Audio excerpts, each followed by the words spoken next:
comprometen lo que es el parénquima pulmonar principalmente, ¿sí? En este caso, cuando hablamos de las neumonías, tenemos que tener en cuenta que las infecciones parenquimatosas son la causa, diríamos, frecuente de morbilidad que tenemos en la edad pediátrica y constituyen una de las causas principales de morbimortalidad en casi todas las edades, ¿sí? Especialmente, obviamente, en los niños, siendo también una de las causas más importantes que tenemos de niños que necesitan o requieren hospitalización, más aún en los menores de 5 años, ¿sí? Por lo tanto, en este caso, sí es muy importante realizar la detección, el diagnóstico y obviamente el tratamiento oportuno, ¿sí? ¿Cómo definimos nosotros a la neumonía? Se la considera como aquella infección aguda a nivel del parénquima pulmonar que presenta signos clínicos de ocupación alveolar y radiológicos de opacidad sin pérdida de volumen, que puede llegar a tener una localización única o múltiple, y esta definición es la que ustedes conocen habitualmente como la que nosotros denominamos a esa neumonía aguda adquirida de la comunidad, ¿sí? Según diríamos la forma de compromiso a nivel del pulmón, se distinguen 3 formas clínicas radiológicas diferentes, ¿sí? Que son las que vamos a ver a continuación nosotros. Tenemos la neumonía focal, global o segmentaria, que a su vez puede ser unifocal o multifocal, la neumonía intersticial, o conocida como neumonitis, y por último, la bronconeumonía o la neumonía lobulillar, ¿sí? En relación a esto vamos a dar pequeñas características, ¿sí? Para que las tengamos en cuenta. Cuando hablamos de una neumonía focal, global o segmentaria, se refiere que compromete un lóbulo o un segmento pulmonar, afectando, diríamos, el espacio aéreo y también el intersticio. ¿Cómo se puede llegar a producir esta infección? La mayoría de las veces suele ser por diseminación a nivel canalicular descendente, es decir, de la aspiración de secreciones que tenemos nosotros infectadas o colonizadas que van a provenir de las vías aéreas superiores, ¿sí? Y en este caso puede ser producida por cualquier tipo de germen. A su vez, ustedes verán que yo hice una mini clasificación en unifocal o multifocal. Hablamos de unifocal cuando se afecta un solo segmento o lóbulo del pulmón, como lo dice la propia palabra, y multifocal cuando afecta ya más de 2 o más lóbulos o segmentos de 1 o 2 pulmones separados por un parénquima que esté totalmente sano, ¿sí? En relación a la neumonía intersticial o neumonitis, en este caso solamente tenemos compromiso a nivel del intersticio pulmonar en forma difusa y global en ambos pulmones, ¿sí? Aquí los agentes causales suelen estar relacionados principalmente con los virus. También podemos llegar a tener asociación con micoplasma, con clamidia, conocido a estos cuadros como presentaciones de neumonías atípicas que habrán sentido nombrar ustedes, ¿sí? Y por último, cuando hablamos de bronconeumonía o de neumonía lobulillar, en este caso tenemos múltiples focos pequeños en ambos pulmones, pero que su, diríamos, diseminación o la afectación suele ser secundaria por vía hematógena, ¿sí? En este caso lo podemos llegar a ver en pacientes que ya tienen signos de infecciones graves, como puede ser una sepsis, o que presenten un cuadro de una insuficiencia respiratoria grave. ¿Qué agentes etiológicos podemos llegar a sospechar en un caso de una neumonía lobulillar o bronconeumonía? El primero, que me imagino que deben estar pensando ustedes, está relacionado a las micobacterias, ¿sí? En la tuberculosis. Pero también podemos llegar a tener virus, hongos, y la neumonía, diríamos, de origen bacteriano, también sigue siendo la causa más frecuente. En este caso, teniendo en cuenta, obviamente, el principal agente etiológico, que ahora vamos a ver cómo nosotros vamos a poder relacionarlos teniendo en cuenta el grupo etario de los pacientes, ¿sí? Y esto es muy importante, chicos, que ustedes lo conozcan. La incidencia, diríamos, de los distintos microorganismos como causa de neumonía dependen principalmente de la edad. En este caso, si nosotros tenemos un niño menor de un mes de vida, es decir, un neonato, nuestros principales agentes etiológicos van a estar relacionados con aquella flora prevalente a nivel del canal de parto, ¿sí? Entonces, ¿con quién vamos a tener nosotros que hacer mayor, diríamos, hincapié en el tratamiento? Va a ser en el estreptococo del grupo B, o conocido como el estreptococo agalactiae. ¿Qué otros gérmenes podemos llegar a encontrar? Escherichia coli, el Staphylococcus aureus, la Listeria monocytogenes, en algunos casos Klebsiella, Haemophilus influenzae y Enterococos, ¿sí? Vuelvo a repetir, niño menor de un mes de vida, siempre sospechar en patógenos o floras que podamos nosotros relacionarlos, diríamos, con el canal de parto. Si avanzamos en los niños menores de un año, como hemos estado viendo desde las clases anteriores, la mayor prevalencia está dado por los agentes virales, ¿sí? Entre ellos, los que ustedes ya conocen, el sincicial respiratorio, adenovirus, influenza, parainfluenza tipo 3, el metaneumovirus, ¿se acuerdan que lo hemos nombrado en la clase del día de ayer? Y ya también empieza a tener, diríamos, incidencia la etiología bacteriana. El más conocido de todos, que hablamos nosotros siempre ante una sospecha de una neumonía adquirida de la comunidad, la presencia del Streptococcus pneumoniae. Podemos llegar a tener también el Haemophilus influenzae tipo B, pero el no tipificable en estos casos. Recuerden que nosotros ya contamos en nuestro calendario con la incorporación de las vacunas en forma gratuita, ya sea para el neumococo y para el Haemophilus influenzae. Entonces, la mayor incidencia es en aquel que es no tipificable, ¿sí? Bordetella pertussis y Clamidia trachomatis. Cuando ya tenemos niños mayores de un año de edad, la mayor, diríamos, incidencia de esas afecciones a nivel del parénquima van a estar relacionadas principalmente con las bacterias. Y nuestro principal agente etiológico va a ser el Streptococcus pneumoniae, ¿sí? También se observa el Haemophilus influenzae tipo B no tipificable y el Staphylococcus aureus.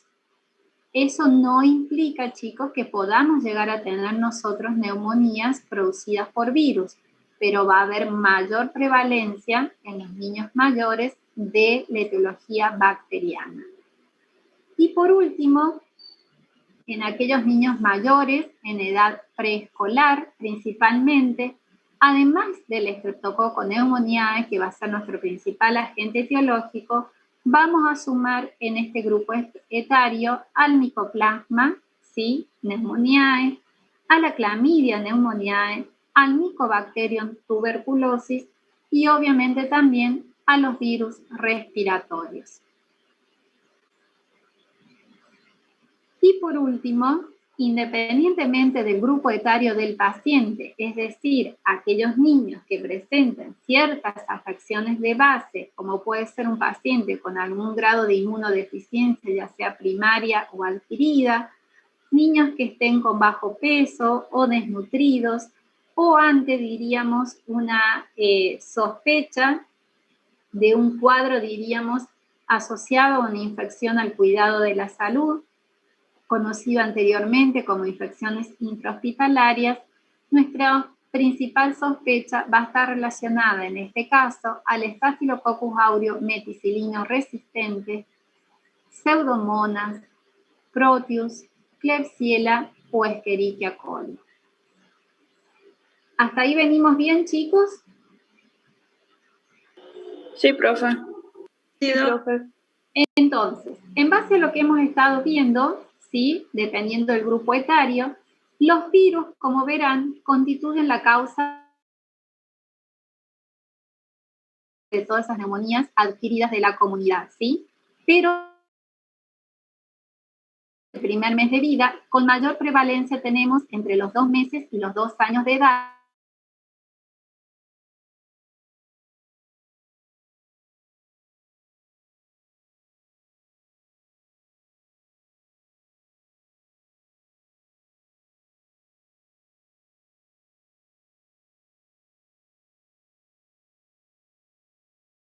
Va a ser el germen bacteriano más frecuente en todas las edades, aumentando su frecuencia, obviamente, con la edad del paciente, como lo hemos estado viendo, ¿sí?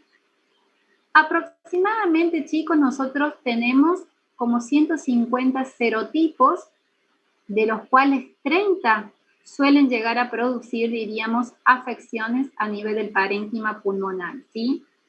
Y como todos ustedes conocen, nosotros ya tenemos en nuestro calendario de vacunación ya desde el año 2012 con la vacuna 13 valente, que es la que conocen ustedes, en donde se ha observado una disminución entonces de la incidencia de estas afecciones, ¿sí? Casi en un 50% aproximadamente, asociado también, ¿se acuerdan a la otra bacteria que hemos nombrado anteriormente, el Haemophilus influenzae, ¿sí? Tipo B?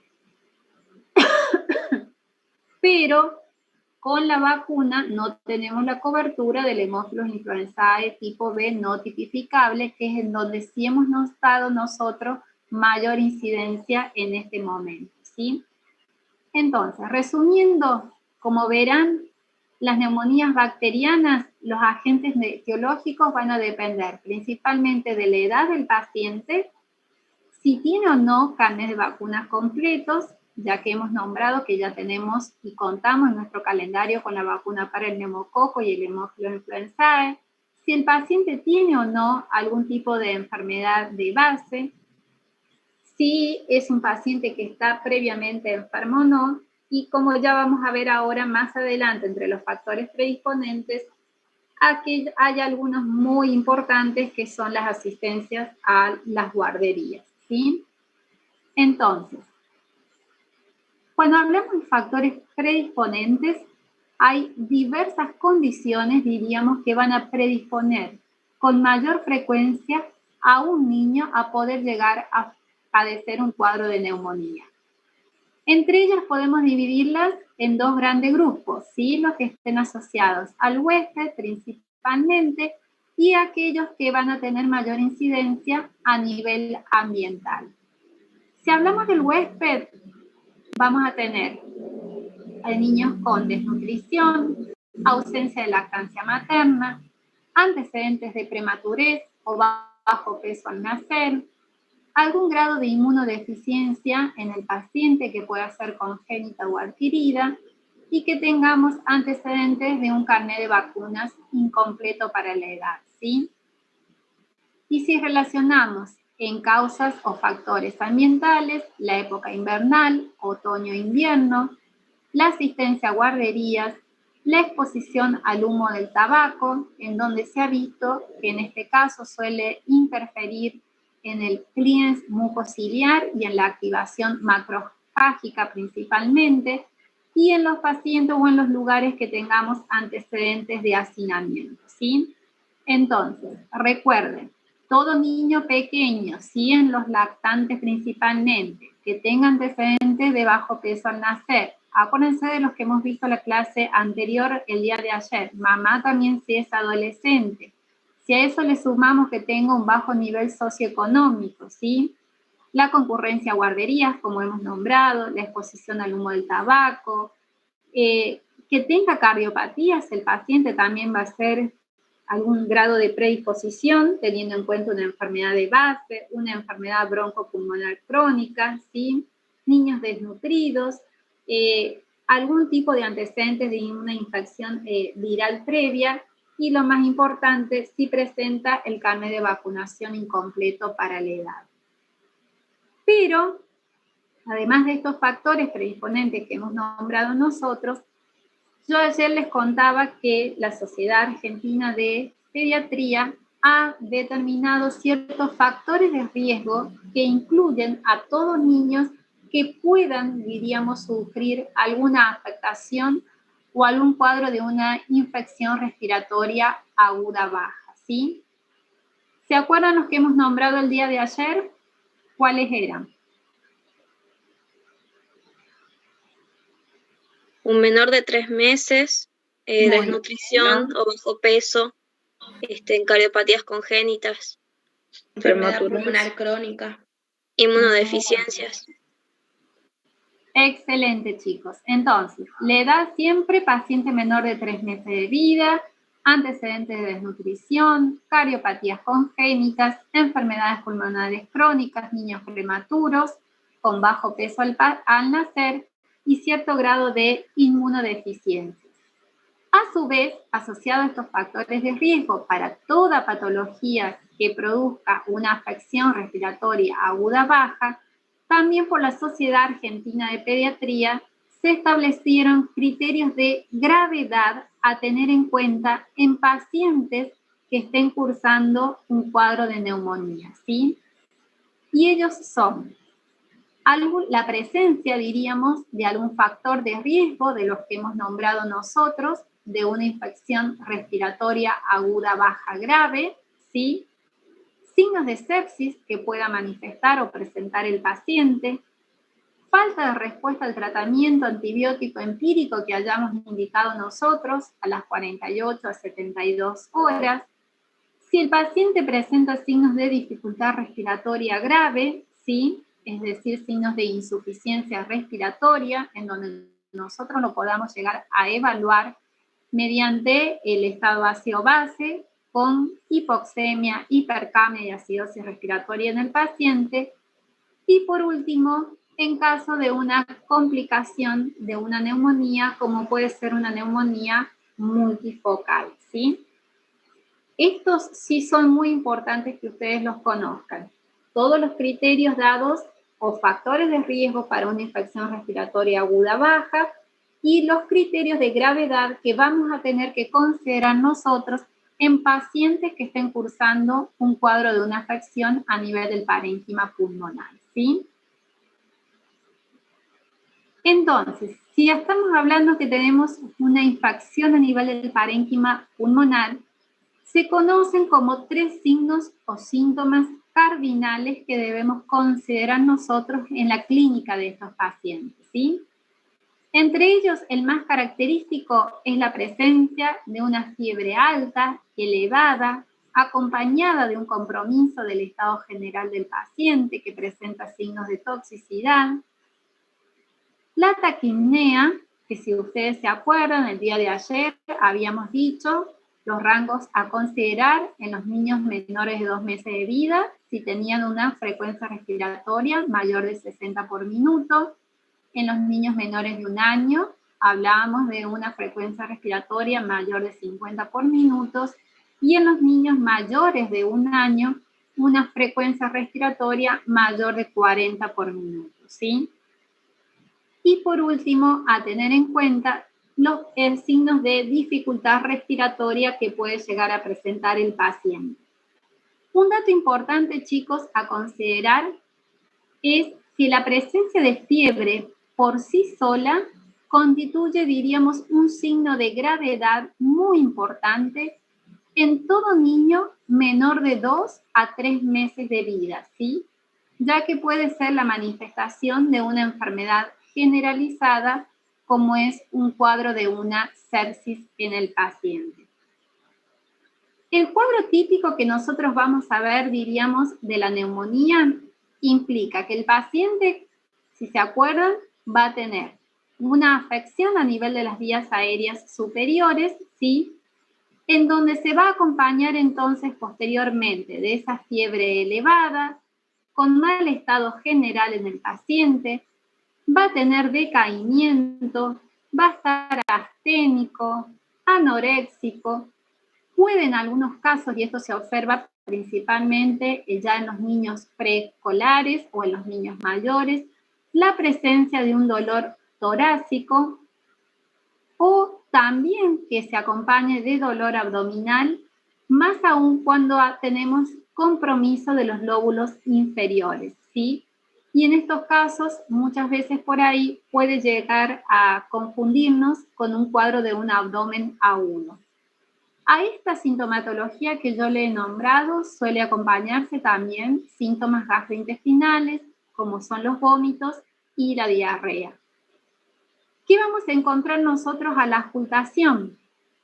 Lo más característico, la presencia de los crepitantes, hipoventilación en el paciente o disminución del murmullo vesicular, y en los casos de neumonías complicadas, la presencia de un soplo tubárico, ¿sí? Esta auscultación es muy, diríamos, sospechosa de una etiología bacteriana. En cambio, si a la auscultación prevalece más la presencia de rales, de roncus o de sibilancias, vamos a tener mayor sospecha entonces de una etiología de tipo viral. Pero para poder resumir todo esto, diríamos, teniendo en cuenta la clínica, hay 3 características que son entonces predominantes. El paciente se caracteriza por presentar signos de una incapacidad ventilatoria de tipo restrictiva. Recuerden que tenemos afección a nivel del parénquima pulmonar, que son esos signos de dificultad respiratoria que hemos nombrado. El paciente va a estar taquipneico, puede presentar quejido, signos de dificultad respiratoria con uso de músculos accesorios, ¿sí? El tiraje y el aleteo nasal.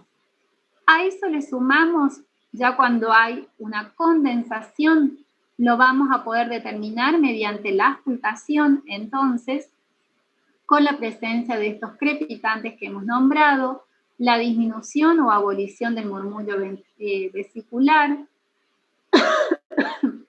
la hipoventilación y el soplo tubario en casos de complicaciones, y como ustedes saben también a la percusión la presencia de matidez. Y por último, acompañando un síndrome toxoinfeccioso, que es ese compromiso del estado general del paciente, en donde vamos a tener la astenia, la fiebre elevada, alta, acompañada de escalofríos, el decaimiento, pérdida del apetito, la anorexia, ¿sí? Entonces, cuando hablamos de una neumonía típica, ¿qué vamos a tener en cuenta como agentes etiológicos, los que hemos estado nombrando nosotros? El primero, siempre la sospecha del Streptococcus pneumoniae, posteriormente el Haemophilus influenzae, Streptococcus pyogenes o el Staphylococcus aureus, ¿sí? ¿Cuál va a ser las características clínicas de presentación? Todas las que hemos estado nombrando hasta recién. Paciente con fiebre alta, elevada, acompañada de escalofríos, de difícil control, ¿sí? Con mal estado general en el paciente, con signos de toxicidad, con decaimiento, la astenia, la anorexia, ¿sí? El dolor torácico, que es ese dolor tipo puntada de costado, que lo va a poder referir el niño mayor. Puede acompañarse de síntomas gastrointestinales, con dolor abdominal, vómitos, diarrea. Los síntomas respiratorios del aumento de la frecuencia respiratoria con la taquipnea, disnea. En los grados ya de insuficiencia respiratoria tendremos cianosis con esa, diríamos, por la hipoxemia del paciente marcada. A la auscultación, la presencia de los crepitantes y en caso de complicaciones el soplo tubario. Y en la radiografía va a ser muy característico el compromiso del patrón lobal o segmentario y el hemograma con la presencia de leucocitosis con desviación a la izquierda, ¿sí? En caso, por ejemplo, que nosotros tengamos una neumonía en donde aislemos, ya sea por medio del hemocultivo o podamos sospechar por la presentación clínica o la evolución de la enfermedad de un Staphylococcus aureus, en este caso suelen ser cuadros, diríamos, de neumonías mucho más graves que se observan en aquellos niños, diríamos, que están desnutridos o que tienen cierto grado de inmunodeficiencia, ¿sí? En estos últimos tiempos se ha visto un aumento significativo del Staphylococcus aureus meticilino resistente. Recuerden que la diseminación en este caso va a ser por vía hematógena, secundario a algún foco primario que tengamos, por ejemplo, a nivel de la piel, algún tipo de lesiones a nivel de la piel, ¿sí? En este caso, la evolución, diríamos, suele ser muy tórpida, hay mucho compromiso del estado general del paciente y radiológicamente ustedes pueden llegar a ver placas, diríamos, con complicaciones, como puede ser la presencia de un derrame o una supuración pleuropulmonar, un neumatocele o una necrosis a nivel del pulmón, ¿sí? Continuando, bueno, esta sería la tríada característica de la neumonía típica, con esa fiebre alta, el escalofrío, signos de dificultad respiratoria, como la presencia de tos, y en los niños mayores ese dolor torácico con el dolor tipo en puntada de costado. Pero habíamos dicho también que podíamos llegar a tener otro tipo de agentes etiológicos, por ejemplo, micoplasmas, clamidias y las neumonías virales. Entre ellas van a estar asociadas en los cuadros de esas neumonías atípicas que solemos nombrar o conocer nosotros, ¿sí?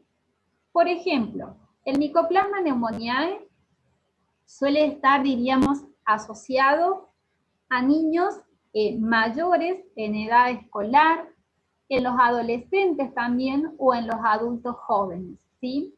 Suele ser, diríamos, el agente más frecuente de estas neumonías atípicas y el grupo etario o el rango etario suele ser a partir de los 5 años de edad hasta los 14 años aproximadamente. La clínica, ¿qué vamos a tener en cuenta en este caso?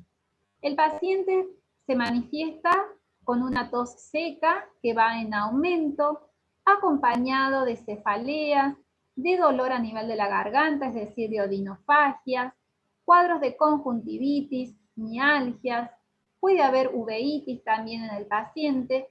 La mayoría, diríamos, son niños que no manifiestan fiebre, suelen estar afebriles o acompañados de febrículas, ¿sí? A la auscultación es muy característica la presencia de sibilancias, y si nosotros a esta clínica la acompañamos de esa radiografía, es muy característico observar la disociación clínico-radiológica, ¿sí? En donde vamos a tener un patrón que es más frecuente como si fuera un infiltrado pariliar peribronquial a nivel bilateral, ¿sí?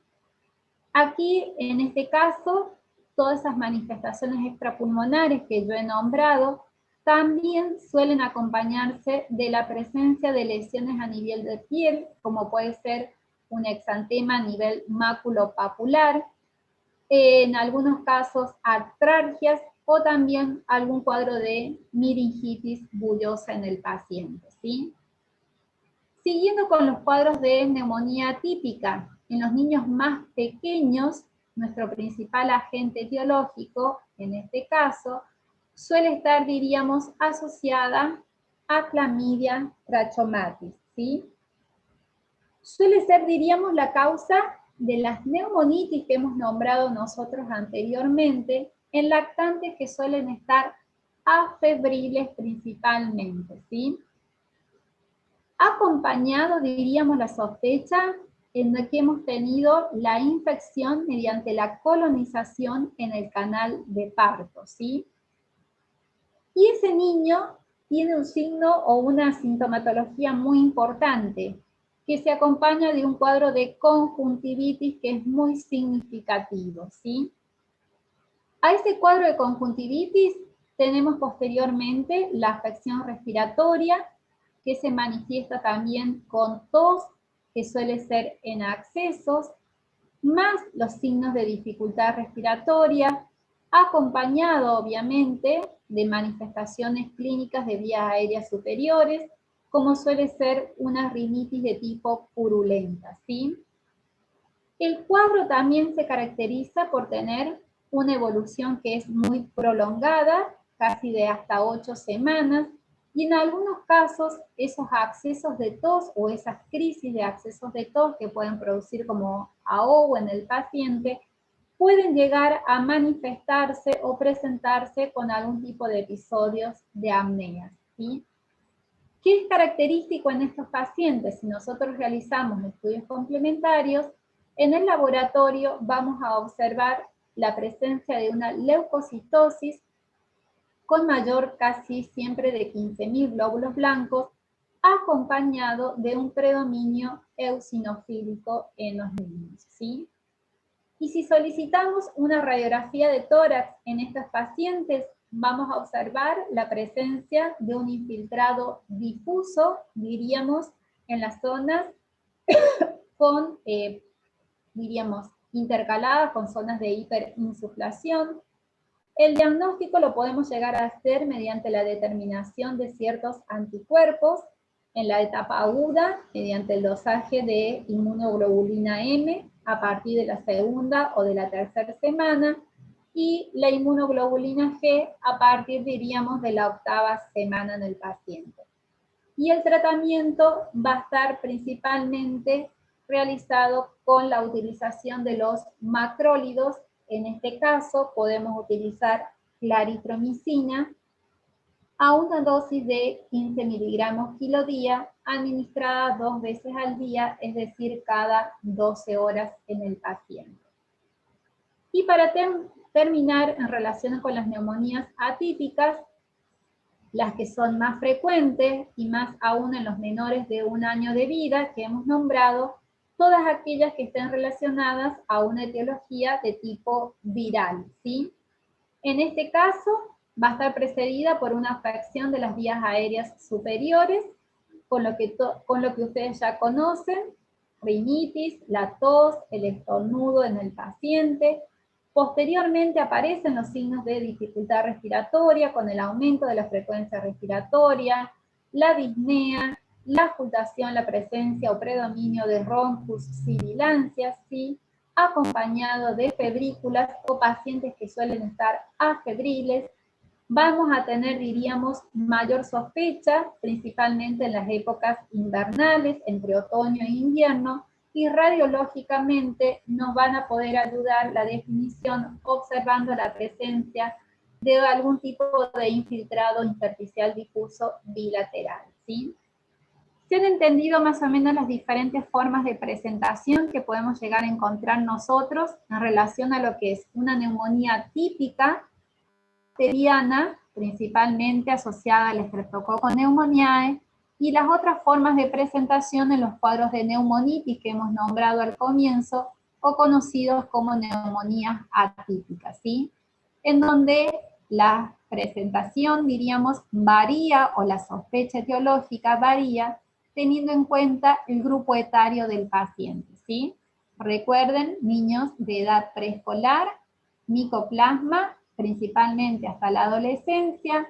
En los niños más pequeños, menores de 1 año de vida, clamidia, y las etiologías virales, ¿sí?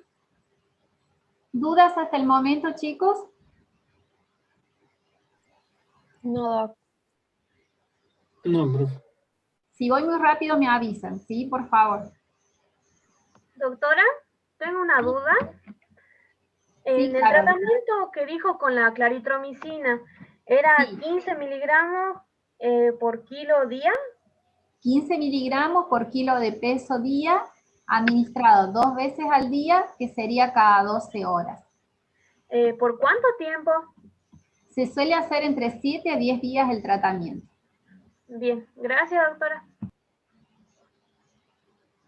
Seguimos entonces. Acá tenemos un pequeño cuadro en donde podemos ver las diferencias entre lo que es una neumonía focal, una bronconeumonía y los cuadros de neumonitis, ¿sí?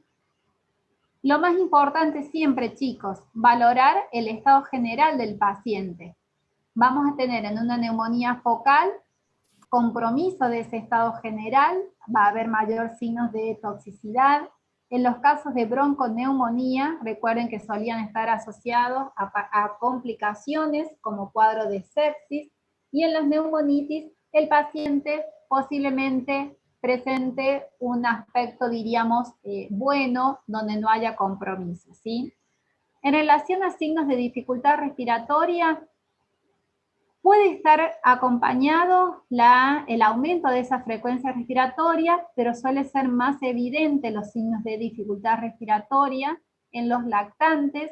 En las bronconeumonías sí tenemos un compromiso más severo, y en los casos de neumonitis solamente es esa tos manifiesta o molesta que va en acceso, ¿sí? La cianosis va a estar más frecuentemente en los casos de bronconeumonía. Si nosotros hacemos la semiología del paciente, vamos a ver en las neumonías focales focos de condensación que son más localizados, en las bronconeumonías de tipo múltiples, y en las neumonitis vamos a tener a la auscultación buena entrada de aire en el paciente y algunos rales muy aislados y o sibilancias que hemos nombrado anteriormente, ¿sí? Las manifestaciones extrapulmonares, en casos de compromiso del estado general, en los pacientes con bronconeumonías va a ser muy frecuente, y en los casos de neumonitis, si tenemos sospecha de etiología viral, recuerden el antecedente siempre de un cuadro de una afección de vías aéreas superiores, y por ejemplo, en el caso de micoplasma, habíamos hablado de cuadros de conjuntivitis, mialgias, artralgias, algún tipo de lesión en piel como enantemas en ese sentido. Y la clamidia en los niños más pequeños, esa conjuntivitis que era muy característica, acompañada con la tos en el paciente, ¿sí? Radiológicamente vamos a tener en la neumonía focal un compromiso alveolar, lobal o segmentario, en la bronconeumonía microfocal diseminado, y en los cuadros, diríamos, de neumonitis, esos infiltrados intersticiales difusos, ¿sí?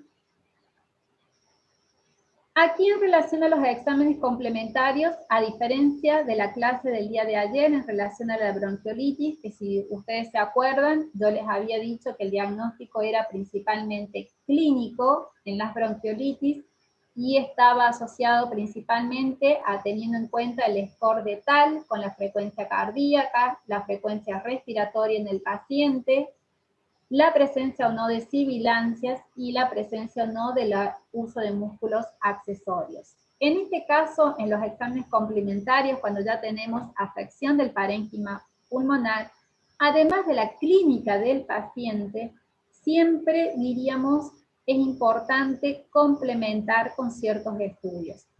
Entre ellos vamos a tener la radiografía de tórax, que nos va a ayudar, diríamos, a confirmar esa sospecha clínica y se la debe solicitar siempre, diríamos, al inicio de nuestra sospecha diagnóstica, y también nos va a ayudar, diríamos, a corroborar la ubicación, la evolución clínica y descartar si el paciente se acompaña o no de algún tipo de complicaciones.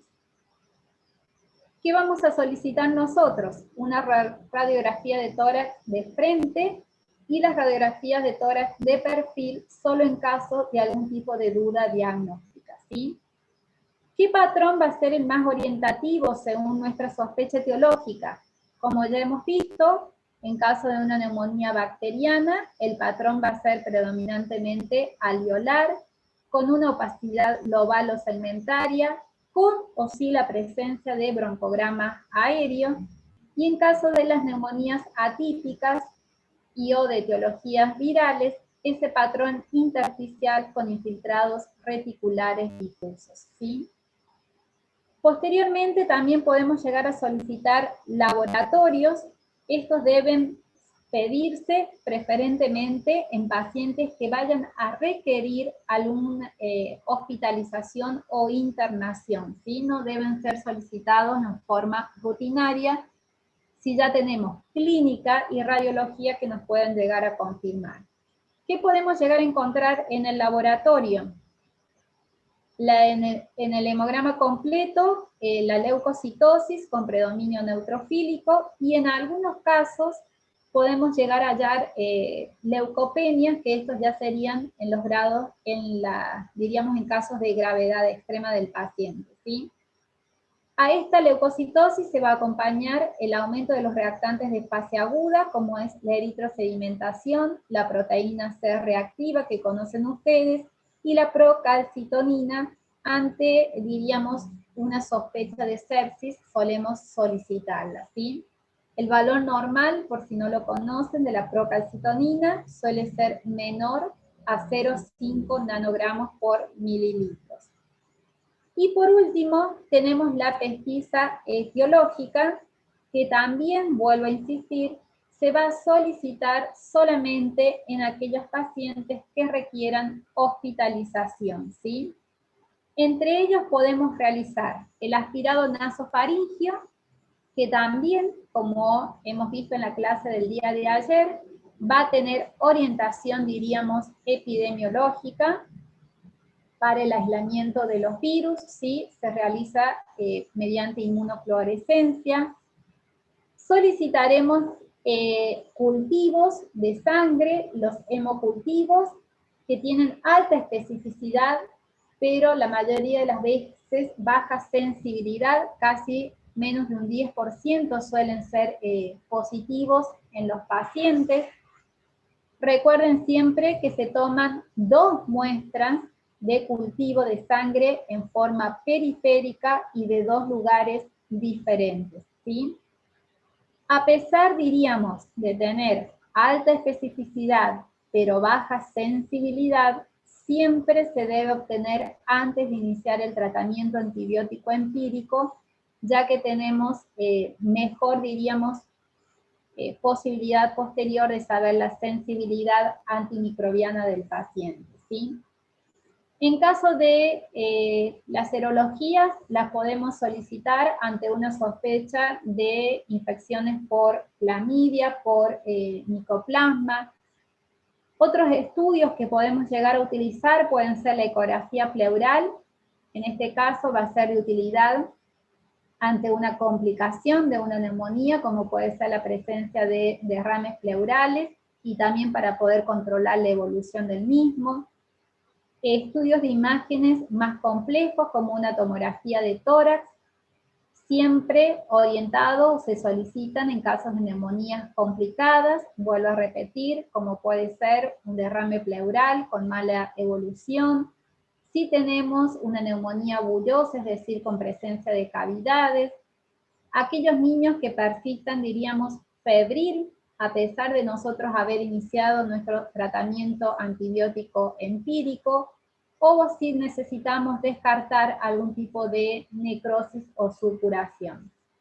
Y por último, el cultivo del líquido pleural, en caso de la presencia de algún tipo de derrame, siempre que tengamos un derrame pleural que sea mayor de 1 centímetro, que tengamos de despegamiento, se debe punzar para realizar el diagnóstico bacteriológico y el citoquímico para descartar, en ese caso, empiema, ¿sí?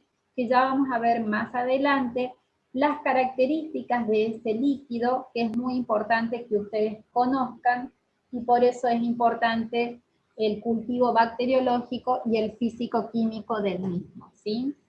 Profe, perdón, Sí. ¿podría repetir o sea, en qué caso se hacía la punción del líquido pleural? Cuando ya tenemos nosotros un derrame mayor de 1 centímetro que nos indique el despegamiento, ¿sí? De esa pleura. Bien. Y Siempre una acordate, cosa más, Belén, ¿sí? sí, perdón, con el físico-químico y el bacteriológico, ¿no? Bien, sí. Y una cosa más, había dicho al inicio que los estudios de sangre no eran de rutina. ¿En qué caso se hacían? En aquel paciente que vos necesites internarlo, en ahí sí vamos a ver, y obviamente en aquel paciente donde vos inicies, por ejemplo, si le vas a manejar ambulatoriamente el paciente, porque no todos tienen criterios de internación, ¿sí? Si lo llegamos a manejar ambulatoriamente, si vos ves al control a las 48 a 72 horas que ese paciente te persiste febril, que diríamos continúa con esa taquipnea, con el aumento de su frecuencia respiratoria, o han aumentado los signos de dificultad respiratoria, ahí sí vamos a solicitar un laboratorio. porque al haber infección siempre vas a tener la leucemia en el paciente, entonces no va a ser muy específica, ¿me entendés? Para poder descartar si es una infección bacteriana o viral en ese sentido, y vas a tener también el aumento de los reactantes de fase aguda. Entonces siempre te va a ser más útil en aquellos pacientes con complicaciones o que necesites internarlos. Bien, muchas gracias. Bueno, aquí es como para que puedan ver la imagen característica del compromiso global o segmentario, que es el gol estándar que nosotros podemos llegar a encontrar en una radiografía de tórax en un paciente, ¿sí? Entonces, en base justamente a lo que estábamos hablando ahí con Belén, ¿cuándo vamos a tener criterios de internar un paciente nosotros que esté cursando una neumonía? En aquel que tenga algún factor de riesgo de una infección respiratoria aguda baja grave, recuerden entonces la edad principalmente del paciente, si tenía inmunodeficiencia, si estaba desnutrido, si tenía cardiopatía, si era prematuro, con bajo peso al nacer, ¿sí? Las neumonías complicadas, principalmente con derrames pleurales, con necrosis, abscesos, las neumonías multifocales, niños que presenten cuadros de dificultad respiratoria grave, ¿sí? En donde tengamos riesgo de una insuficiencia respiratoria, con hipoxemia e hipercamia en el paciente. Si hay signos de sepsis, en eso va a estar muy relacionado en los lactantes más pequeños, menor de 2 a 3 meses de vida principalmente. Si no hemos tenido buena respuesta a nuestro tratamiento antibiótico empírico inicial a las 48 a 72 horas, si lo venimos manejando en forma ambulatoria, ¿sí? Y tenemos papás con buenos signos de alarma, un buen ambiente, diríamos, social y familiar, en donde pueda haber contención del paciente y se lo pueda citar a control, ¿sí? Si ya presenta ciertas deficiencias inmunológicas sistémicas en el paciente, o tenemos alteraciones del medio interno, es decir, niños que se acompañen con síntomas gastrointestinales muy importantes, como vómitos incoercibles, diarrea, que tengamos riesgo de deshidratación en ese paciente, ¿sí? O en casos de alteración ya del sensorio. Entonces, repasando, chicos, siempre la edad del paciente, niños menores, por ejemplo, de 6 meses, siempre porque van a tener mayor riesgo de bacteriemia. Más aún si es más chico, si es más lactante, por riesgo de esa sepsis en los menores de 2 a 3 meses de vida, ¿sí? Si clínicamente ustedes observan un niño con compromiso del estado general, con muchos signos de toxicidad, con bacteriemia o dificultad respiratoria, debemos considerar la internación del mismo, ¿sí? La insuficiencia respiratoria del paciente, vuelvo a repetir, pacientes con hipoxemia o acompañado o no de hipercamia, van a requerir internación para el aporte del oxígeno suplementario. Neumonías multifocales, derrames pleurales, bronconeumonías, neumonías necrotizantes, neumonías bullosas, las neumonías aspirativas, que son todas complicaciones que podemos llegar a tener nosotros, ¿sí? Si el paciente tiene o no algún tipo de enfermedad de base, como cardiopatías congénitas, una enfermedad pulmonar crónica, es decir, un paciente con EPOC, niños desnutridos, no en una desnutrición primaria, estoy hablando de un paciente con una desnutrición de segundo o tercer grado principalmente, con algún grado de inmunodeficiencia adquirida o congénita en el paciente.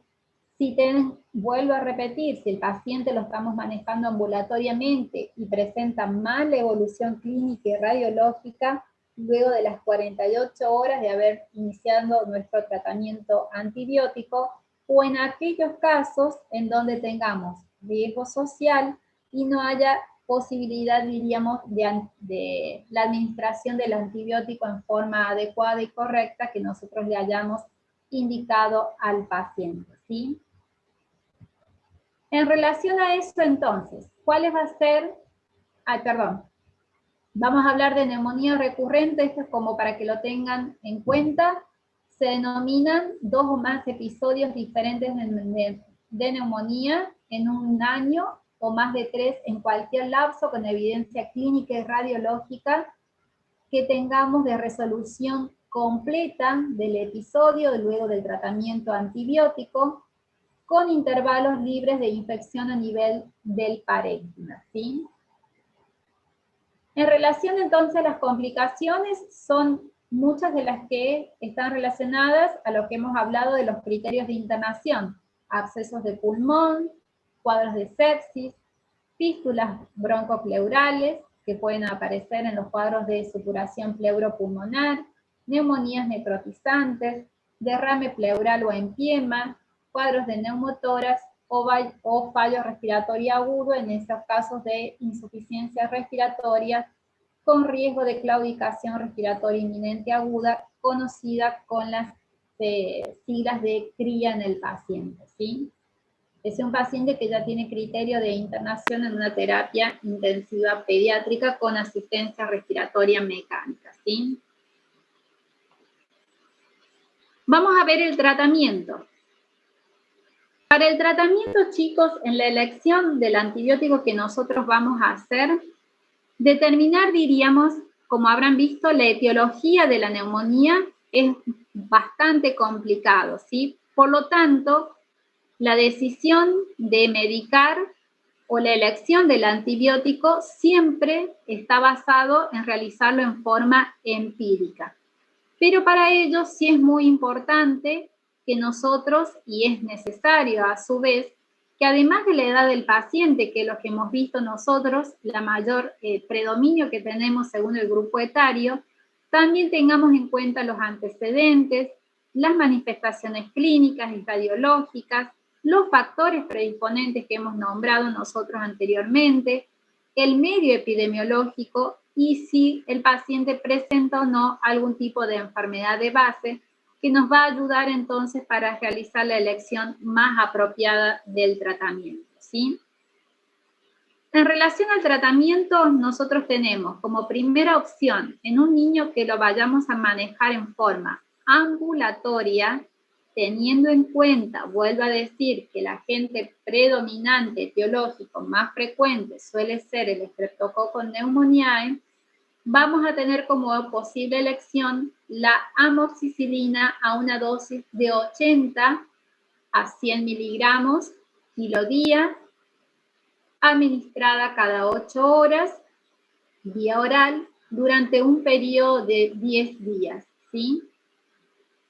En caso de sospecha o vemos que no hay respuesta al tratamiento que nosotros hemos indicado y sospechando un agente productor de beta-lactamasa, como puede ser el Haemophilus influenzae tipo B no tipificable, utilizaremos la amoxicilina combinada con el ácido clavulánico a dosis de 40 a 80 miligramos kilo día, ¿sí?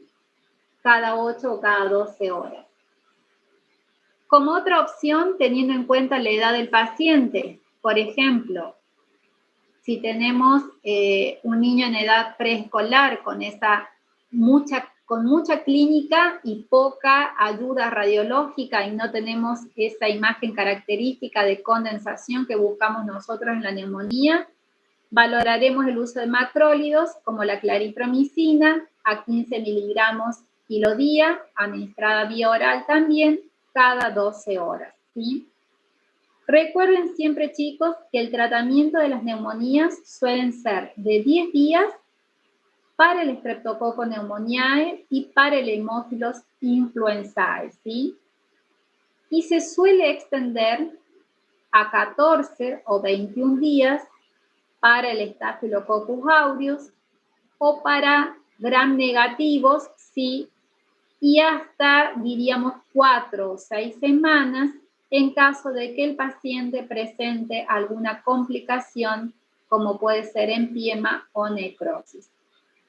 Repito, tratamiento 10 días, chicos, para neumococo y Haemophilus influenzae, ¿sí? 14 a 21 días en caso de gram negativos o Staphylococcus aureus.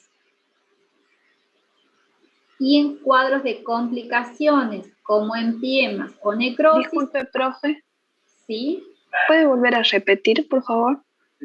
10 días para Haemophilus influenzae o Streptococcus pneumoniae. 14 a 21 días para gram negativos o Staphylococcus aureus. Y en caso de complicaciones como necrosis o empiemas, hasta 4 o a 6 semanas en el paciente, ¿sí?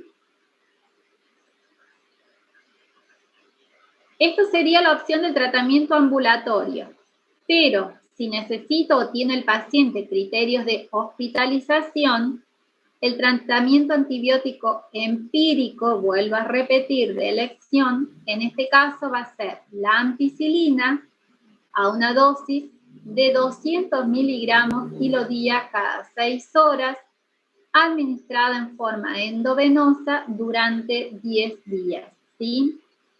Otra opción terapéutica, en este caso, tenemos las cefalosporinas de tercera generación, como ceftriaxona a dosis de 50 a 100 miligramos kilo día, endovenoso, administrado cada 12 o cada 24 horas.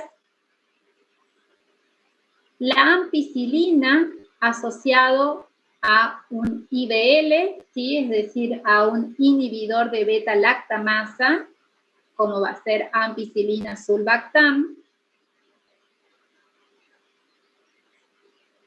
Cefotaxime también puede ser otra opción terapéutica.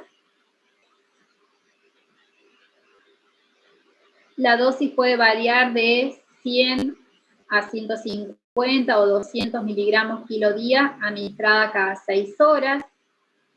Esto es todo en niños mayores. Y en los niños menores de 2 a 3 meses de vida, aquí realizamos tratamiento como sospecha de un cuadro de sepsis, ¿sí? Entonces, la cobertura va a estar dada con la asociación de ampicilina junto con gentamicina, ampicilina a dosis de 200 a 300 miligramos kilo día cada 6 horas, asociada con gentamicina de 5 a 7 miligramos kilo día cada 12 horas, ¿sí? En este caso, chicos, ampicilina se cubren 10 días de tratamiento, ¿sí? Pero gentamicina la vamos a indicar por 5 o máximo 7 días. Lo ideal serían 5 días de tratamiento, porque tenemos un efecto adverso que es muy importante, que es la ototoxicidad en el paciente, ¿sí? Otra opción terapéutica es la cefalosporina de tercera generación. La ceftriaxona, que ya hemos nombrado, dosis de 50 a 100 miligramos kilo día, cada 12 o 24 horas, o la cefotaxime, a dosis de también entre 100, 150 o 200, eso depende, diríamos, de las instituciones, pero son los rangos que se suele usar terapéuticamente, indicada cada 6 horas, ¿sí? Y en aquellos pacientes, por ejemplo, que tengamos cuadro de sepsis o de neumonías necrotizantes, es decir, neumonías complicadas, con sospecha de Staphylo aureus meticilino resistente, en este caso vamos a combinar una céfalo de tercera generación junto a vancomicina a una dosis de 40 miligramos kilo día cada 6 o cada 8 horas. U otra opción puede ser la céfalo de tercera generación acompañado de clindamicina a 30 miligramos kilo día cada 6 a 8 horas, ¿sí? Y vuelvo a repetir, ante sospecha, diríamos, de clamidia, de micoplasma, nuestras opciones van a ser los macrólidos. La claritromicina a 15 miligramos kilo día cada 12 horas, por 7 a 10 días. Y la otra opción terapéutica que se administra una sola vez al día y que es muy nombrada en estos tiempos, que es la acitromicina, a una dosis de 10 miligramos kilo día, que se administra cada 24 horas, ¿sí? En este caso solamente se cumplen 5 a 6 días de tratamiento. Además del tratamiento antibiótico, chicos, que es lo que han visto ustedes, ¿qué tenemos que tener en cuenta? El tratamiento, diríamos, de sostén del paciente, ¿sí? Es decir, el aporte del oxígeno suplementario, si está marcando cierta hipoxemia el paciente, mantener un aporte hídrico y nutricional que sea adecuado para la edad del mismo. En los niños pequeños, mantener y fomentar la lactancia materna, ¿sí? Y los antitérmicos, obviamente, a las dosis habituales, ¿sí? Si el paciente está con fiebre o no. Acá tenemos en el cuadro bien marcado. Recién nacido a 2 meses de vida, no se realiza tratamiento vía oral. Eso suele ser pregunta de examen. Siempre la opción, porque hay sospecha de sepsis, es un paciente que tiene criterio de internación, ¿sí? Estamos, entonces el tratamiento va a ser endovenoso, chicos. Las opciones, vuelvo a repetir, ampicilina con gentamicina o la céfalo de tercera generación acompañado con ampicilina. Esta opción se suele utilizar en caso de la listeria monocitógenes. En niños mayores de 2 meses a 5 años, que tengan buena tolerancia oral, que haya, diríamos, un ambiente familiar con signos de alarma, que no haya mucho compromiso del estado general del paciente, podemos comenzar el tratamiento vía oral, ¿sí? Ya sea con amoxicilina o combinar amoxicilina con un inhibidor de beta-lactamasa o una céfalo de segunda generación. Si el paciente tiene criterios de internación, recuerden la ampicilina como primera opción terapéutica que van a tener ustedes. La combinación de ampicilina con algún inhibidor de beta-lactamasa, la ampicilactam o la céfalo de tercera generación. Y en los niños más grandes, macrólidos principalmente y como otra opción terapéutica, la penicilina, ¿sí? Siempre recuerden, teniendo en cuenta en los niños más grandes, el Streptococcus pneumoniae como primer agente, diríamos, a cubrir en ese sentido. ¿Dudas con el tratamiento, chicos?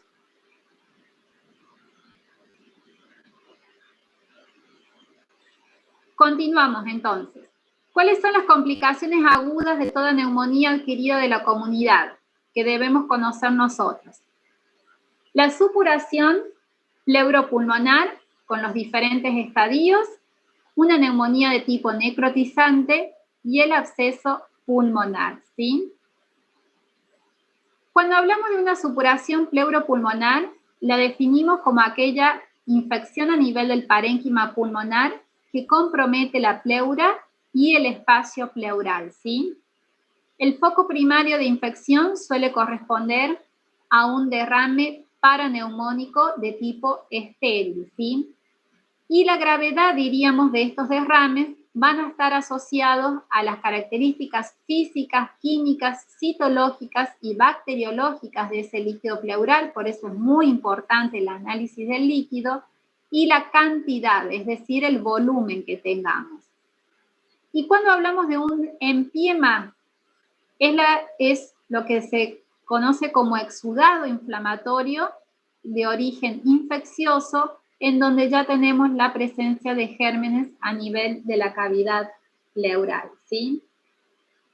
¿Cuáles suelen ser los agentes etiológicos que suelen aislarse con más frecuencia en estos casos? También el Streptococcus pneumoniae, principalmente en los menores de 5 años, y acá sí suele tener mayor incidencia el Staphylococcus aureus, pero principalmente el Staphylococcus aureus meticilino resistente, ¿sí? En las neumonías complicadas. ¿Y qué clínica creen ustedes que podemos llegar a tener en el paciente? ¿Alguien se anima a decirme? Según a todo lo que hemos estado hablando nosotros.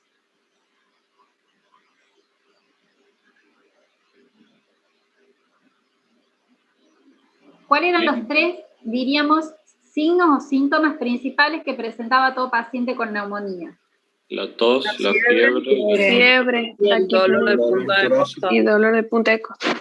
Bueno, entonces, en estos niños, ¿qué vamos a valorar?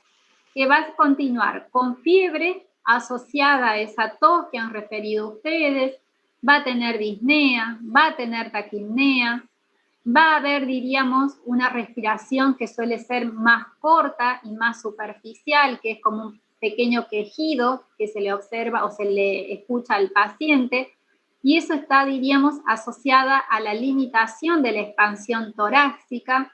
Obviamente que vamos a tener un paciente con mayor compromiso del estado general, con muchos signos o aspectos de toxicidad, ¿sí? Si hay inflamación a nivel de la pleura, vamos a tener un dolor pleurítico muy característico. Obviamente acá ya vamos a tener un síndrome de condensación bien manifiesto que va a estar caracterizado por matidez a nivel de la columna, ¿sí? Por esa acumulación de líquido. Va a haber abolición o disminución del murmullo vesicular. La presencia de un soplo tubario que se suele, diríamos, ocultar en el límite superior de esa matidez pulmonar, ¿sí? En relación al laboratorio, ¿qué vamos a observar en el paciente? Vamos a también tener leucocitosis a predominio neutrofílico con la elevación de los reactantes de fase aguda, ¿sí? Pero en este caso, en lo que vendría a ser la supuración pleuropulmonar o en el derrame, tenemos diferentes etapas de esa inflamación pleural, ¿sí? Son tres etapas bien marcadas. Tenemos la etapa exudativa, que comprende los primeros 5 días, en donde el líquido inflamatorio es de características estéril y corresponde a ese derrame paraneumónico que hemos nombrado anteriormente como primer foco. La etapa fibrino-purulenta, que comprende 7 a 10 días, en donde ya tenemos los primeros signos de enfermedad aguda en el paciente. Aquí ya los gérmenes han invadido o han comprometido la cavidad pleural, ya empieza a formarse ese empiema, hay pus, ¿sí?, en el paciente, y en algunos casos el derrame puede llegar a tabicarse con formación de fibrina en el interior, ¿sí? Y por último, la etapa organizativa que se produce entre las 2 a 3 semanas luego del proceso inicial, en donde aquí ya hay mayor fibrosis con limitación entonces de esa expansión pulmonar en el paciente, ¿sí? Entonces, teniendo en cuenta las etapas que hemos nombrado, esto es pregunta de examen, chicos, ¿sí? La etapa exudativa, la etapa fibrino-purulenta y la etapa organizativa. Habíamos dicho que ante la presencia de cualquier líquido de derrame mayor de 1 centímetro, debíamos realizar el análisis físico-químico y bacteriológico del líquido, ¿sí? En este caso, va a tener importancia la etapa exudativa. Recuerden que es un líquido entonces estéril, va a ser un líquido claro o ceroso. Las principales características físico-químicas a tener en cuenta: el pH, la glucosa y la LDH, ¿sí? pH mayor a 7.20, la glucosa mayor a 60 miligramos decilitro y una LDH menor a 1000 unidades internacionales por litro, perdón. En la etapa fibrino-purulenta es un líquido turbio o purulento que puede estar libre o tabicado. Ya tenemos bacterias, ¿sí? Tenemos la presencia de esa empiema. El pH ya es menor a 7.20. Ha disminuido la glucosa, menor a 40 miligramos decilitros. Y por último la LDH, que ha aumentado, mayor en este caso a 1000 unidades internacionales por litro. Y por último, la etapa organizativa con el depósito de fibrina o colágenos y la cavidad pleural que puede estar única, o tabicada en ese sentido, ¿sí? ¿Qué factores de riesgo vamos a tener en cuenta para que se produzca esta complicación en el paciente? Que ya tenga algún grado de inmunodeficiencia, cardiopatías congénitas, antecedentes de prematurez en el paciente, enfermedades pulmonares crónicas, desnutrición, diríamos, secuelas neurológicas y la edad, diríamos, del paciente, es decir, a menor edad, en niños menores de 1 año, hay mayor riesgo de complicaciones. ¿Cómo vamos a hacer el diagnóstico de esta complicación? Vamos a tener en cuenta la clínica, obviamente, que es la que hemos nombrado anteriormente, la radiología y las características líquido-pleurales, ¿sí? En relación a la radiografía de tórax va a ser de gran utilidad para valorar el grado de afectación. En este caso sí vamos a pedir una radiografía de tórax de frente y una radiografía de tórax de perfil. Y lo que nosotros podemos llegar a observar es el engrosamiento del borde pleural, ¿sí? El velamiento del hemitórax que esté afectado dependiendo del volumen, el borramiento del seno cardiofrénico, el borramiento del seno costodiafragmático, la presencia de una línea de despegamiento pleural a lo largo de la pared del tórax, y dependiendo del volumen también el desplazamiento del mediastino hacia el lado opuesto, ¿sí? Entre los estudios aquí, el de mayor utilidad va a ser como estudio complementario solicitar la ecografía de tórax. ¿Por qué? Porque nos ayuda a detectar pequeñas cantidades de líquido y a su vez, nos va a permitir identificar si ese líquido se encuentra libre o si está tabicado, que son las etapas evolutivas que hemos nombrado anteriormente, ¿sí? Y para la pesquisa etiológica, en este caso también vamos a solicitar los hemocultivos, en el paciente, más aún si estamos valorando rotar el antibiótico con el tratamiento empírico inicial que hemos indicado nosotros. Y aquí sí tiene mucha utilidad, vuelvo a repetir, el análisis del líquido pleural, en donde valoraremos el directo, el cultivo y la tipificación del germen, ¿sí? Aquí nos ayuda a diferenciar entonces las características del líquido, si es de tipo exudado o trasudado, y como hemos visto anteriormente, valorar el pH, la glucosa y la LDH, que son los elementos de mayor valor diagnóstico, ¿sí? ¿Cómo lo vamos a obtener? Mediante la punción pleural, que puede ser diagnóstica o en algunos casos, dependiendo del volumen de este derrame, puede ser terapéutica, ¿sí? Y por último, una tomografía, un estudio de mayor complejidad, un TAC de tórax, la solicitaremos en caso de complicaciones como abscesos, bullas, atelectasias, necrosis que podamos llegar a tener nosotros en el paciente, ¿sí? Entonces, resumiendo, el diagnóstico son 3 pilares principales: la clínica, las imágenes radiológicas y las características, vuelvo a repetir, macroscópicas y microscópicas del líquido pleural, ¿sí? Y el tratamiento, como hemos dicho anteriormente, no va a ser menor a 14 días, ¿sí? De 14 a 21 días, si recuerdan que habíamos dicho nosotros anteriormente, ¿sí? Además del tratamiento antibiótico, vuelvo a repetir, siempre las medidas de sostén en el paciente, la hidratación que sea la adecuada, el aporte nutricional, indicar oxígeno suplementario si el paciente lo requiere, el uso de analgesia o antitérmicos, y el tratamiento empírico aquí también está basado según el grupo etario. En los niños menores de 3 meses de vida, vuelvo a insistir, la combinación de ampicilina con gentamicina, ampicilina o ceftriaxona, o la cefalosporina de tercera generación, ceftriaxona o cefotaxime. En los niños mayores de 3 meses de vida, la ampicilina a dosis de 300 miligramos kilo día cada 6 horas,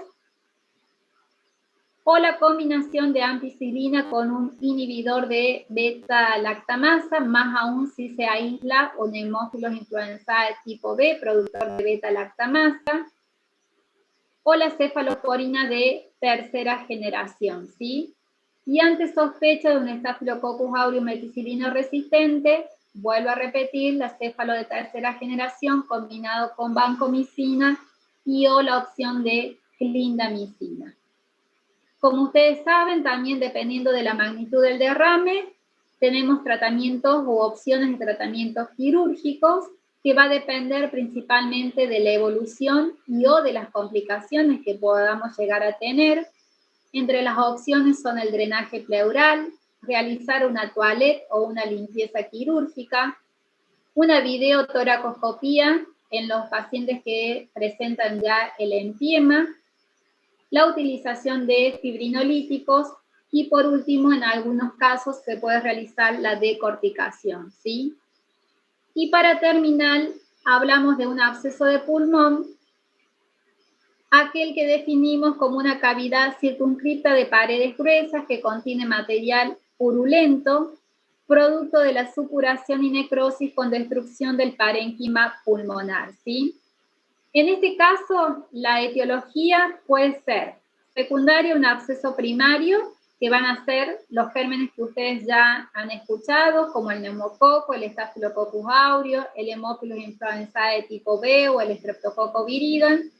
Y causas secundarias, en este caso, van a predominar los anaerobios, gram negativos, Klebsiella o Pseudomonas, ¿sí? La sintomatología es similar al cuadro de neumonía, pero en este caso, obviamente, que el paciente que nos responde al tratamiento antibiótico que le hemos indicado nosotros, entonces, va a tener mayor compromiso del estado general, los signos de toxicidad, la fiebre alta, la tos que sea persistente en el paciente, y en caso de que, por ejemplo, ese absceso se comunique con un bronquio, pueden llegar ustedes a observar expectoración de tipo purulenta y o hemática en el paciente, ¿sí? En este caso, el diagnóstico, si hacemos una imagen radiológica, podemos llegar a encontrar la presencia de esa cavidad, que pueden ser únicas o múltiples, que suelen tener paredes gruesas. Al comienzo se las suelen ver radiopacas, pero vuelvo a insistir, si hay comunicación con la vía aérea, podemos llegar a encontrar algunos niveles hidroaéreos, ¿sí? Y la ecografía y la tomografía, en este caso, la última opción, sí la vamos a pedir con contraste para poder llegar a confirmar el diagnóstico. Y por último, el tratamiento, chicos, también de elección va a ser la clindamicina, o en algunos casos la asociación de ampicilina con productores de beta-lactamasa, es decir, con una IBL, o si no la cefalosporina de tercera generación combinado con clindamicina o con metronidazol en el paciente, ¿sí?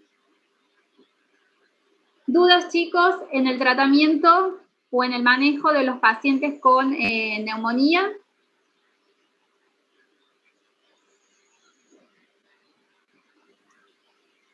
Doctora. Mauricio, te escucho. Tengo dos preguntas ahí. En el último caso, también podríamos utilizar la asociación de ceftriaxona más vancomicina, ¿verdad? ¿Me estás hablando en el absceso? Sí. Sí, pero la primera opción suele ser más bien la clindamicina, más que vancomicina. Combinar la céfalo de tercera con clindamicina o empezar con clindamicina. Y de acuerdo a eso, de lo que uno pueda haber ido detectando, la evolución del paciente, puede llegar a asociarlo con céfalo de tercera generación. Bien. A dosis de 30 a 40 miligramos kilo día. Sí, la misma dosis. Bien. Y otra pregunta que tengo, ¿la técnica para la toracocentesis en pediatría es parecida a la del adulto o es distinta, profe? No, es similar a la del adulto. Es lo mismo. Sí.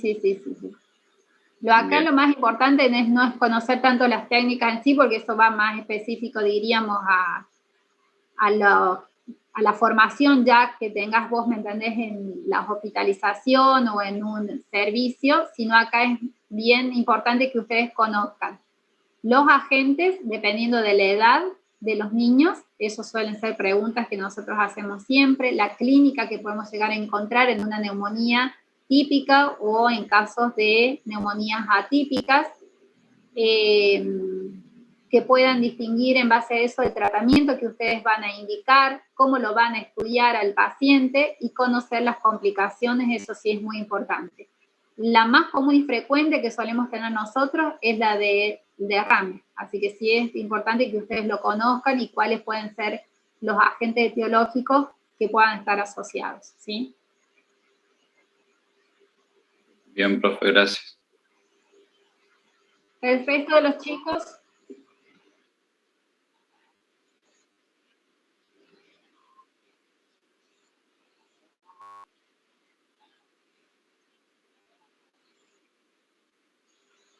Mira, la imagen radiológica te puede persistir hasta un mes en el paciente, entonces en los niños no tendría sentido estarlos irradiando permanentemente, ¿sí? Lo vas a solicitar, salvo, vuelvo a decirte, que vos sospeches alguna complicación o que a las 72 horas ves que el paciente continúa igual o con mayor sintomatología o persiste febril. Si no, no vas a ver cambios radiológicos, ¿sí?, en el niño. En cualquier paciente, en las imágenes en sí.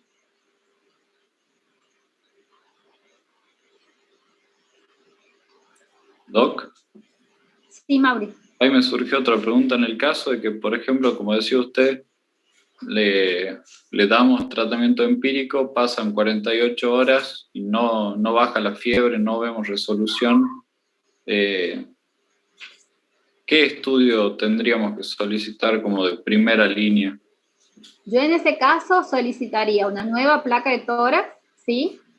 Y lo acompañaría de un laboratorio. Y dependiendo, diríamos, del medio social, de la familia también, de la edad del paciente, voy a valorar si lo interno inmediatamente al paciente o lo controlo las 24 horas, ¿sí? Para ver si hubo algún tipo de cambio o no. ¿Y no se pediría ningún estudio de microbiológico, de cultivo o algo así? En un paciente que lo vas a manejar ambulatoriamente, no. Solamente ¿no? Los hemocultivos se solicitan en pacientes que van a tener criterios de internación o que vos ya lo tengas internado.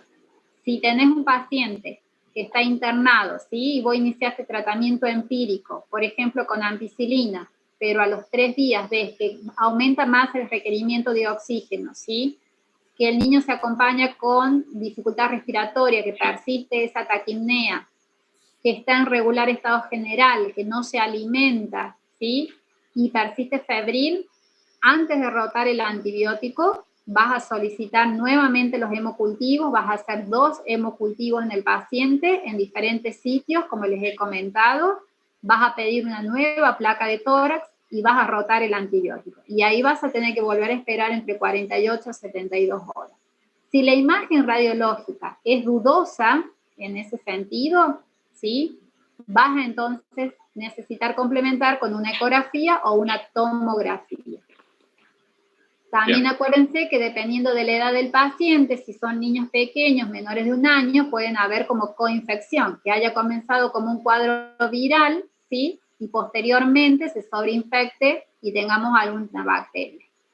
O que tengamos un paciente con una etiología bacteriana y al estar inmunodeprimido por el antibiótico o porque ya tenga él, diríamos, sea un paciente desnutrido, que no haya sido amamantado como corresponde, con la lactancia materna exclusiva, entonces ya tiene un sistema inmunológico más deficiente, puede hacer una sobreinfección viral. Las 2 posibilidades están, y eso va a hacer que el paciente, ¿me entendés?, vuelva a presentar fiebre, vuelva a estar decaído, pero si llega a ser por una sobreinfección viral, la evolución es mucho mejor.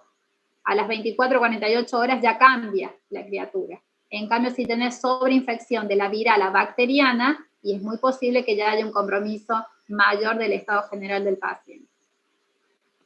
Bien, profe. Bien, bien. ¿El resto de los chicos, no hay dudas? Profe, ¿podría volver a repetir la parte de pesquisa etiológica que se hacía referencia? No escuché esa parte. De pesquisa etiológica, vos teniendo en cuenta la edad del paciente, lo haces con el aspirado nasofaringeo, que vas a detectar principalmente los virus, ¿sí? Que lo hacemos por inmunofluorescencia. Y la otra forma de poder detectar la etiología es mediante los cultivos, ¿sí? Los hemocultivos, que siempre se solicitan 2 muestras de hemocultivo. Por eso sale hemocultivo por 2. Y, por ejemplo, en un paciente menor de 1 año o más de la edad preescolar, que yo les dije que es muy característica, la tos, que son la tos increciendo que le decimos nosotros, son accesos de tos que se producen como crisis de ahogo en ese paciente, en donde vos tengas sospecha de que haya clamidia, micoplasma, ahí sí podés llegar a complementar con serología. Pero, como yo les había dicho, va a aparecer, diríamos, la serología, la formación de esos anticuerpos con una evolución más prolongada de la enfermedad. Y vos lo más rápido que tenés es el aspirado para descartar, ¿me entendés?, los virus y el hemocultivo, principalmente. Profe, gracias. Sí, Natalia. ¿Pero solo se solicita en pacientes que requieren internación? Solamente si el aspirado nasofaringeo no lo pedimos ambulatoriamente, porque en los niños se coloca una sonda, chicos, ¿sí? Se trata de sacar la secreción que venga más desde la parte inferior, más baja. Entonces eso ambulatoriamente no es agradable para cualquier niño y necesitamos que lo haga una persona que esté entrenada, sea una técnica en donde pueda sacar la mayor cantidad de moco, en donde se pueda analizar la presencia de ese agente que estamos sospechando nosotros.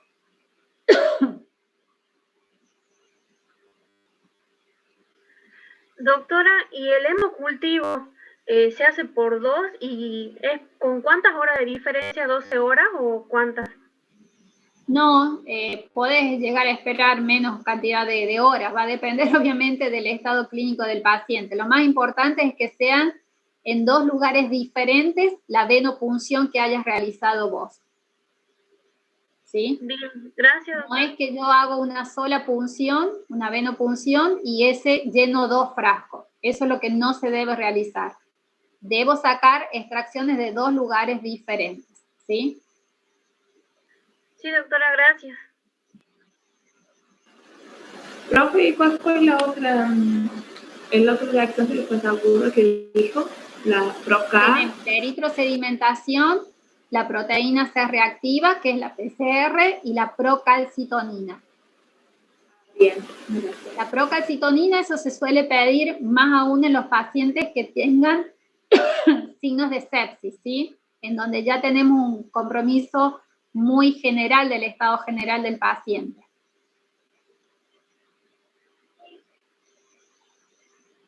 Es un marcador muy importante en los niños con sepsis o que tenemos un compromiso multiorgánico, ¿no?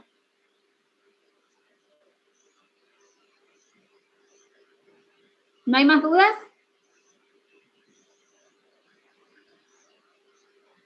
Bueno, nos vemos entonces la semana que viene. La semana que viene, como verán, son temas bastante largos, bronquiolitis, neumonía, nos falta asma, así que en estos van a estar un poco divididos y después en los otros vamos a tratar de juntar 2 temas para poder completar toda la cursada. ¿Sí, chicos? Bien, profe. Bueno, Doc. La semana que viene, entonces, terminamos viendo asma, hacemos algunos casos clínicos para que ustedes lo puedan de esa manera interpretar, a ver si se ha comprendido o no, y continuamos. ¿Les parece bien? Sí, profe. Bien, Doc. Bueno, chicos, que descansen y cuídense mucho, ¿sí? Hasta la próxima semana. Igualmente, Doc. Chao. Chao, profe, gracias. Hasta luego, Doc.